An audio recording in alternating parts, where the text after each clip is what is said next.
You're watching Southern Crimes.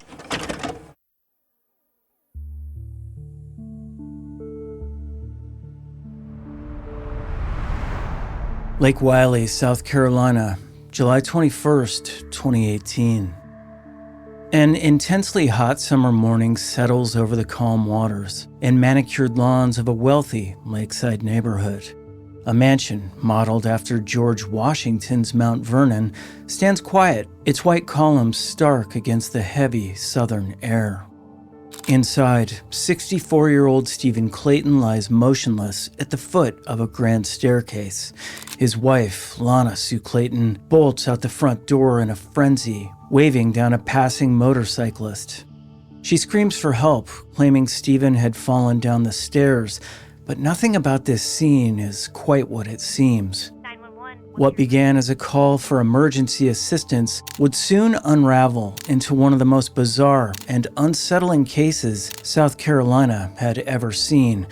A man was dead. The cause seemed natural, but behind the walls of that pristine estate, something unthinkable had happened, and it all started with a weapon no one saw coming.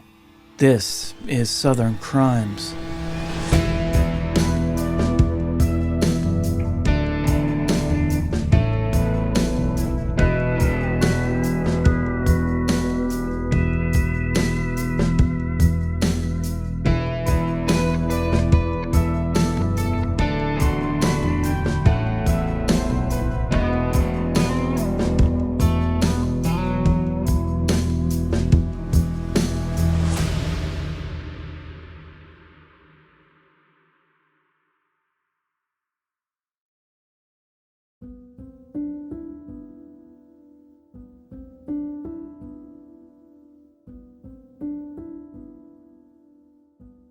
Steven Clayton was a man who'd built an empire from scratch.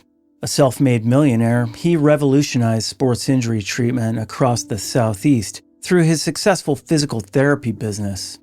At age 40, he was able to retire with a fortune, ready to enjoy the kind of life most people could only dream about. To those who knew him, Steven was larger than life, charismatic, generous, a devoted uncle and friend who hosted elaborate parties, believed in second chances, and always held out hope for lasting love, even after several failed marriages. In fact, Steven had been married 6 times before, but he never gave up on finding the one. But by 2010, he believed he'd finally found that right person. Lana Clayton was a soft-spoken registered nurse. She worked for the VA, helping care for veterans. Online dating brought them together, and Steven's family was quickly won over. Lana seemed kind, intelligent, and nurturing, a perfect match for a man in his 60s who wanted companionship and stability. They married in November 2013, and after 2 years, they moved into the Lake Wylie estate, where they appeared to be living the dream. To friends and neighbors, they were the image of success and serenity, the friendly retired millionaire and his caring wife enjoying their golden years on the water.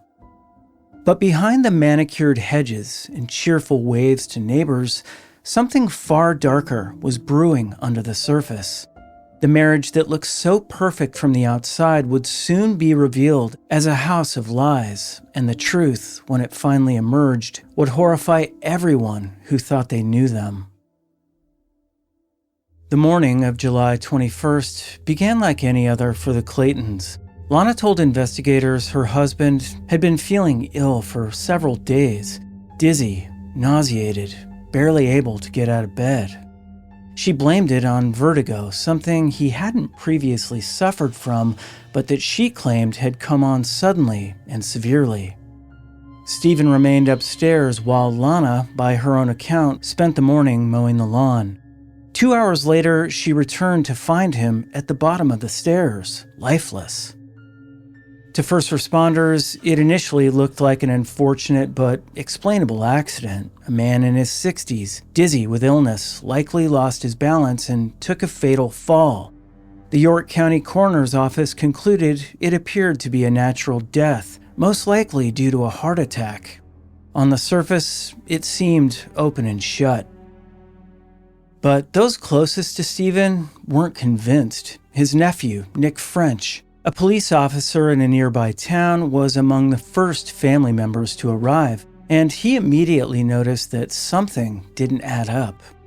The carpeted stair runner, for instance, was perfectly aligned, no signs of disturbance, no marks, no indication that a body had tumbled down it. Even more troubling, Steven's body bore no obvious injuries, no bruising, no abrasions, no head trauma. Then there was the missing phone. Steven was never without it. Friends and family often joked that he was glued to it, but now it was nowhere to be found. And then there was Lana's behavior, which was raising eyebrows. Despite being a trained nurse, she made no mention of attempting to revive him. She hadn't performed CPR or called 911 from at least 2 phones in the house. Instead, she ran outside and flagged down a stranger. Later, when asked about funeral plans, she quickly pushed for cremation, urgently wanting it done the very next day, and without consulting the family. Back inside the home, Nick made a disturbing discovery. Upstairs, Steven's bedroom reeked of illness. The sheets were soaked in urine. The room looked as though someone had been suffering for days, without care, without help. If Lana had truly believed it was vertigo, why hadn't she taken him to a doctor? Why hadn't she stayed with him? The deeper Nick looked, the more it became clear. He'd been dying slowly and painfully for at least 3 days, and no one had done a thing to stop it. At that moment, the family's focus shifted. They no longer believed this was a tragic accident. They believed something dark had happened in that home, and they knew time was running out. Lana had already scheduled Steven's cremation for the following day. If the truth was going to come out, they needed answers, and fast.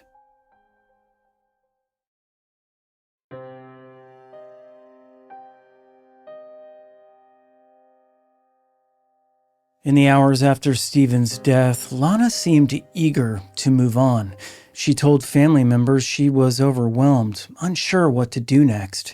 But when it came to settling Steven's affairs, she took control quickly.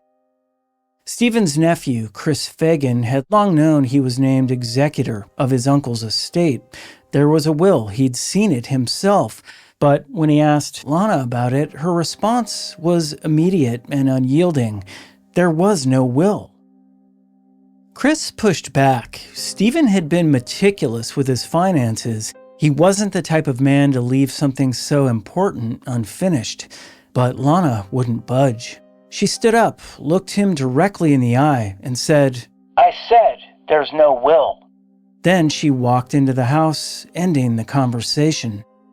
A day after Steven's death, neighbors noticed smoke rising from the Claytons' backyard. Lana was burning documents in a fire pit behind the house. Whether Steven's will was among those ashes remains uncertain, but to his family, the timing felt anything but innocent. Even on the day Steven died, Lana's behavior had been unsettling. She moved through the home not as a grieving widow, but as someone cleaning house. She offered Steven's personal belongings to friends and family, saying whatever they didn't take would be thrown away. It was as if she couldn't rid herself of his memory fast enough. And then there was the silence. For 3 days leading up to Steven's death, his sister Rosie Clayton Leslie in Florida had been unable to reach him. No texts, no calls, no returned messages. That had never happened before. One by one, the pieces began to form a pattern. A missing will, a push for cremation, documents burned, possessions discarded, a man isolated in his final days, unreachable and dying alone. Fortunately, the family wasn't ready to give up. Nick French and Chris Fagan contacted the York County Coroner's Office and demanded a full autopsy and toxicology screening, a race against the clock since Lana had already scheduled Steven's cremation for the very next day. They didn't know what they were looking for, but what they would find would shake them to the core and turn this strange death into a full-blown homicide investigation.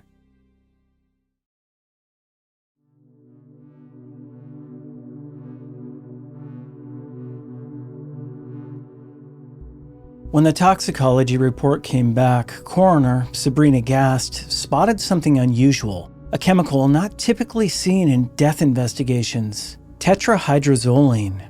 In her time as a coroner, she'd never come across that. She didn't know what it was. But a quick search revealed something disturbing. Tetrahydrozoline is the active ingredient in over-the-counter eye drops like Visine, a product meant to relieve redness and irritation. Harmless when used properly, but potentially lethal when ingested in large amounts. In fact, the concentration found in Steven Clayton's blood was 68 nanograms per milliliter, far beyond any normal levels.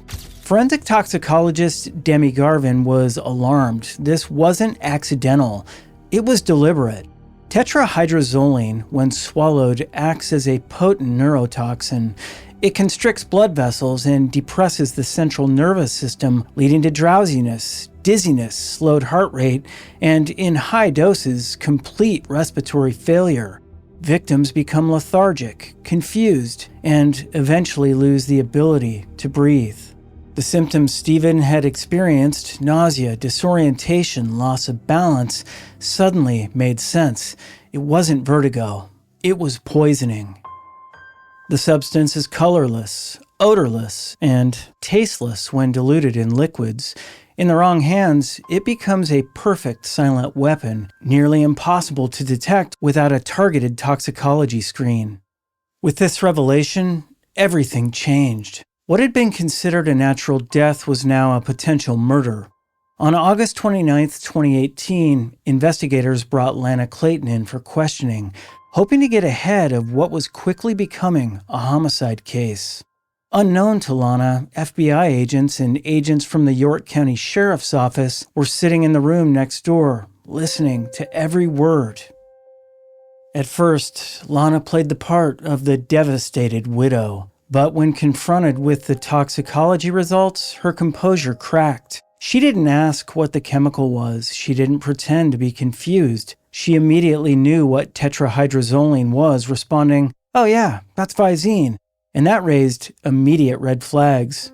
She told detectives that Steven had been putting Visine in his coffee for years, supposedly as a makeshift laxative. Somebody one time told him Visine would help him go to the bathroom. But medical experts, they knew this was nonsense. There's literally no clinical basis for using eye drops in that way, and the amount found in Steven's body would have required consuming an entire bottle. As investigators pushed further, Lana's story began to unravel. She claimed Steven had been abusive, that he used drugs, that he was difficult to live with, but there was no evidence to support those claims. No history of violence, no drugs in his system, no criminal past.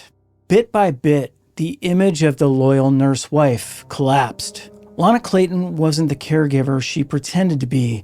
She was the only person with access, the only person who'd been in the home, and now the only person who could explain how a common bottle of eye drops became a deadly tool of murder.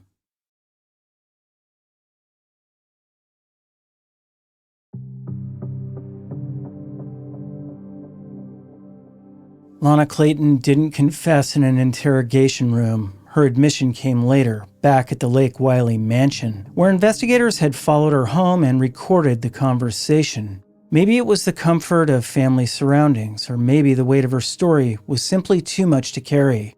She told them she'd poisoned her husband. "I just saw it and I was so angry. I just took it and squirted it. I think I put the whole thing in." Not by accident, not in a moment of rage, but with calculated intention. She'd taken a full bottle of Visine and emptied it into Steven's drinking water as he lay upstairs sick and unaware. She'd watched his condition deteriorate for days, claiming he was suffering from vertigo, when in reality, his body was slowly shutting down from tetrahydrozoline poisoning. She didn't call 911. She didn't stay by his side. She hid his phone so he couldn't reach anyone. For 3 full days, Steven Clayton, a man once full of life, generosity, and love, lay helpless and confused with no idea that his own wife was letting him die. Prosecutors theorized that Steven may have realized something was terribly wrong in his final moments. He might have gotten a surge of adrenaline, realizing he was very sick and needed help.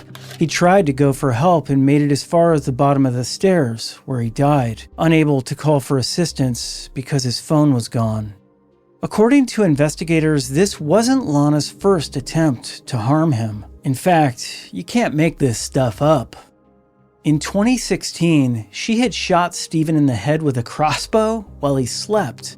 At the time, she claimed it was an accident, that she was scared and trying to defend herself. Steven himself called the injury a mishap, and no charges resulted. But now, with her poisoning confession in hand, that earlier incident took on a brand new light. Steven had survived the crossbow wound, but this time, she made sure he wouldn't live to tell anything. Toxicologists later speculated that Lana may have been experimenting with poisoning over time, causing Steven to experience unexplained health problems in the month leading up to his death. In the end, the final dose wasn't just fatal, it was delivered in silence beneath a mask of caregiving. And when asked why she did it, Lana didn't mention fear or desperation. Her answer was something else entirely. "I just wanted him to suffer." The motive, prosecutors concluded, was financial. With Steven's will allegedly destroyed and no heirs to contest the estate, Lana stood to inherit everything under South Carolina law. She didn't just kill her husband, she tried to erase his plans, his legacy, and everything he'd built. After her devastating confession, investigators left to prepare an arrest warrant, and that's when Lana attempted taking pills and turning on the gas in her home. A neighbor found her and called for help. She was treated briefly at the hospital and then taken into custody. On August 31st, 2018, more than a month after Steven's death, Lana Sue Clayton was arrested and charged with murder and unlawful tampering with food. But the story wasn't over. Her crime and the headlines it generated would soon inspire someone else, and this time, the victim was even younger.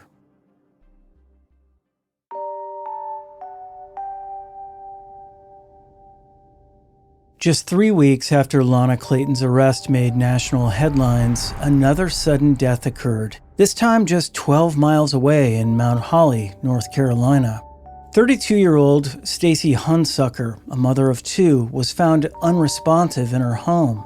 She'd been a paralegal and later a preschool teacher married to her high school sweetheart, Joshua Hunsucker, a paramedic for 8 years. Her death was ruled a heart attack, tragic but not uncommon for someone with a reported history of heart problems and a pacemaker. But Stacy's mother, Susie Robinson, had doubts. Her daughter had been in good health, and the circumstances around her passing, they just didn't feel right. Most troubling of all, just 48 hours after Stacy's death, Joshua had started the process of collecting more than $250,000 in life insurance payouts. Susie contacted the North Carolina Department of Insurance to investigate. Commissioner Mike Causey's agents got involved, and they got a crucial break when they discovered that Stacy had been an organ donor. A vial of blood had been collected and stored before she was cremated. When investigators ordered a toxicology screening on that preserved blood sample, what they found mirrored the Claytons' case exactly: tetrahydrozoline. The eerie similarities were impossible to ignore. An otherwise healthy person suddenly falls ill, a suspicious spouse, and the use of an everyday household product as the murder weapon. Detectives believed Joshua Hunsucker had learned about tetrahydrozoline from media coverage of the Clayton case. It had become, in essence, a blueprint for murder. In late December 2019, he was arrested and charged with first-degree murder. The ripple effects of the Clayton case were undeniable. Investigators and coroners across the country began to revisit unexplained deaths, now with a new awareness of how easy it was to weaponize something so mundane. In South Carolina, the Clayton family pushed for changes. They urged coroners and toxicologists to include tetrahydrozoline in routine screenings to prevent others from getting away with what Lana had done. On January 16, 2020, nearly 2 years after Steven's death, Lana Clayton stood before Judge Paul Birch for sentencing. She pleaded guilty to voluntary manslaughter and tampering with a food or drug, still insisting she never intended to kill. "I did impulsively put the Visine in Steven's drink, and I did it with the intent to make him sick and uncomfortable." But the judge didn't buy it. He pointed to her inaction, her control over the situation, and the 3 full days Steven was allowed to suffer in silence. He called it one of the strangest cases he'd ever seen, and one of the cruelest. Lana Clayton was sentenced to 25 years in prison.